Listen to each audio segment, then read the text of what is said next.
अब हम दो रह गए थे। तीसरी का शरीर धीरे धीरे आग में पक रहा था और उसकी खुशबू मेरे पेट से ज्यादा मेरे ज़मीर को जल रही थी। मैं हर निवाला निगलते समय रो पड़ी।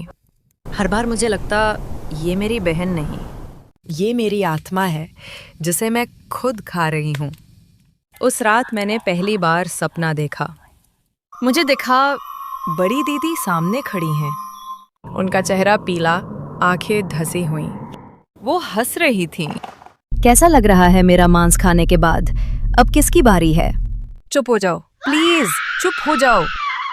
मैं झटके से जागी। कपड़े पसीने और आंसुओं से भीगे थे।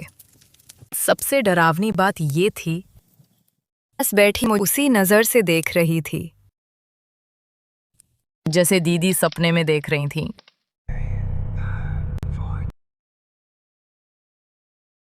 गए भूख और खामोशी के बीच कुछ और जन्मा, पागलपन। हम एक दूसरे को ऐसे देखने लगे थे जैसे शिकारी शिकार को देखता है। तू मुझे घूर क्यों रही है? मैं चौंकी। क्या? नहीं, मैं तो बस। मुझे पता है तू सोच रही है अगली बारी मेरी है। ऐसा कुछ नहीं। झूठ मत बोल, मैंने तेरी आंखों में देखा है।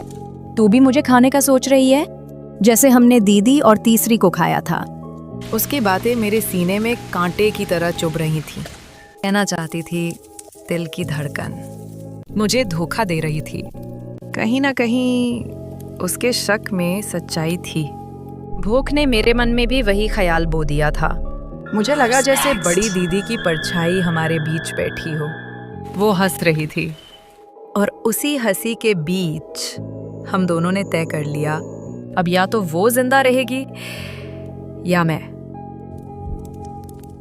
क्या कर रही है? बस सुरक्षा के लिए।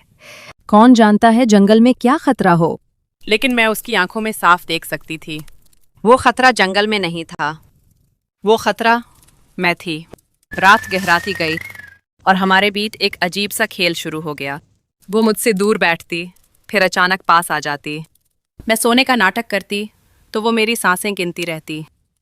अगला को अचानक दूसरी बहन ने मुझ पर झपट्टा मारा के पास जमीन पर गिर पड़े। उसकी लकड़ी मेरे गले के पास थी और मेरे हाथ उसके चेहरे को धकेल रहे थे। उस वक्त हम इंसान नहीं थे, हम जानवर थे, भूखे जानवर।